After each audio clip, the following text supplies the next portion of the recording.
જય હિન્દ। આજે આપણે બહુપદીઓની અંદર હેતુલક્ષી પ્રશ્ન જોવાના છે। તેમાં પહેલો હેતુલક્ષી પ્રશ્ન છે દ્વિઘાત બહુપદી p ઓફ x બરાબર x વર્ગ ઓછા 3x વત્તા 2 ના શૂન્યોનો ગુણાકાર ખાલી જગ્યા છે।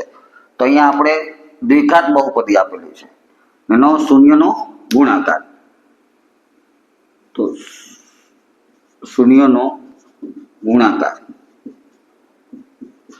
એનું સૂત્ર છે c ના છેદમાં a, c ના છેદમાં a।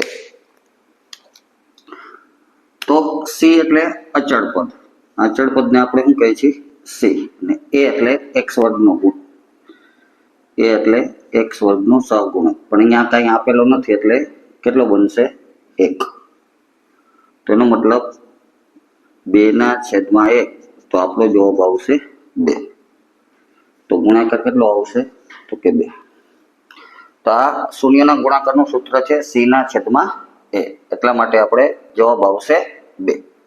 બીજો પ્રશ્ન જોઈ તો દ્વિઘાત બહુપદી p ઓફ x બરાબર x વર્ગ વત્તા 2x વત્તા c જ્યાં a નોટ ઇક્વલ ટુ 0 ના શૂન્યો આલ્ફા ને બીટા હોય તો આલ્ફા વત્તા બીટા,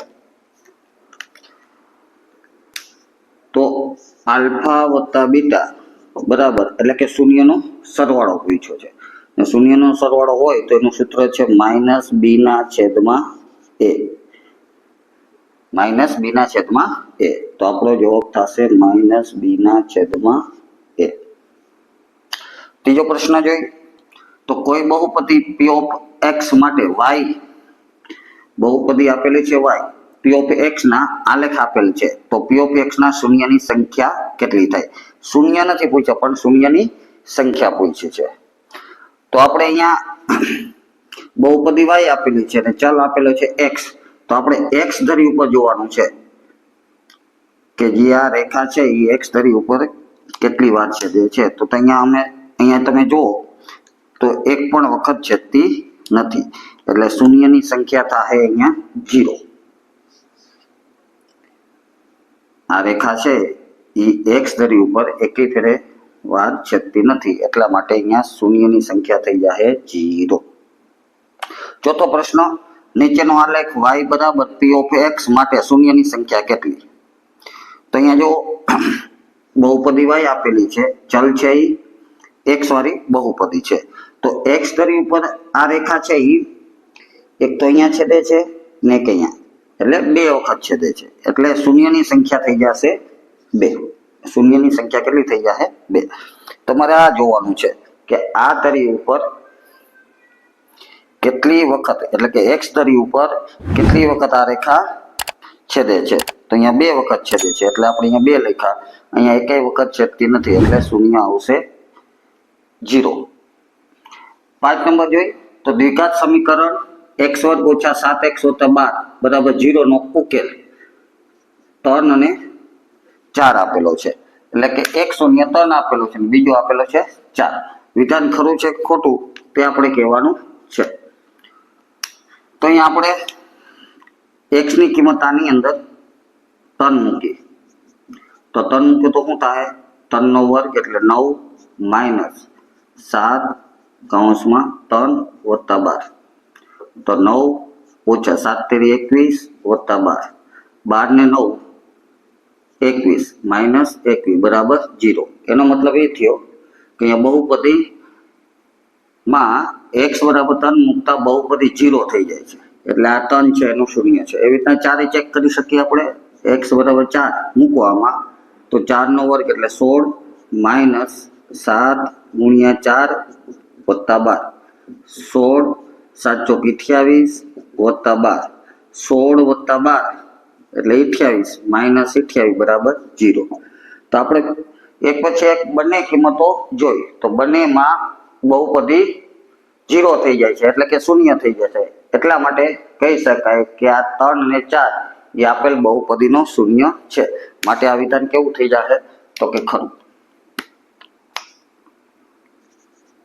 આ વિધાન કેવું થઈ જશે તો કે ખરું। 6 નંબર જોઈ દ્વિઘાત બહુપદી p ઓફ x બરાબર x વર્ગ પ્લસ x ને વાસ્તવિક શૂન્ય 2 છે।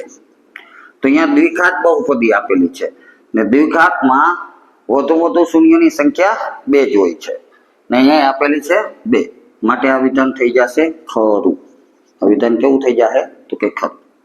એના પછી પ્રશ્ન નંબર 7, √3x + 5 એ સુરેખ બહુપદી છે. સુરેખ બહુપદી એટલે એક ઘાતવાળી બહુપદીને આપણે શું કહે છે? સુરેખ બહુપદી. તો અહીંયા જો x ની એકેય ઘાત આપેલી નથી એટલે કે એક ઘાત છે. એકેય ઘાત આપેલી ના હોય તો એક ઘાત તો હોય જ, માટે આ બહુપદી છે એ એક ઘાતવાળી બહુપદી છે ને એક ઘાતવાળી બહુપદીને આપણે સુરેખ બહુપદી કહીએ છીએ. એટલે આ વિધાને કેવું છે તો કે ખરું. એના પછી પ્રશ્ન 8, આકૃતિમાં કોઈ બહુપદી y બરાબર p of x નો આલેખ આપેલ છે. આ કિસ્સામાં p of x ના શૂન્યની સંખ્યા 2 છે. તો આકૃતિ આપેલી છે, બહુપદી x ચલવાળી છે, તો x ધરી ઉપર આપણે જે આ બહુપદીની રેખા આપેલી છે તે જોવાની છે. તો x ધરી ઉપર એક વખત છેદે છે, એનો મતલબ શૂન્યની સંખ્યા 1 છે, પણ અહીંયા આપણે આપેલી છે 2, માટે આ વિધાન કેવું બની જશે તો કે ખોટું. આ વિધાન કેવું બની જશે? ખોટું. એના પછી પ્રશ્ન નંબર 9, p of x બરાબર x ની 3 ઘાત - x ના શૂન્યની સંખ્યા 3 છે. તો અહીંયા જો ત્રિઘાત બહુપદી આપેલી છે. કેવી આપેલી છે? ત્રિઘાત.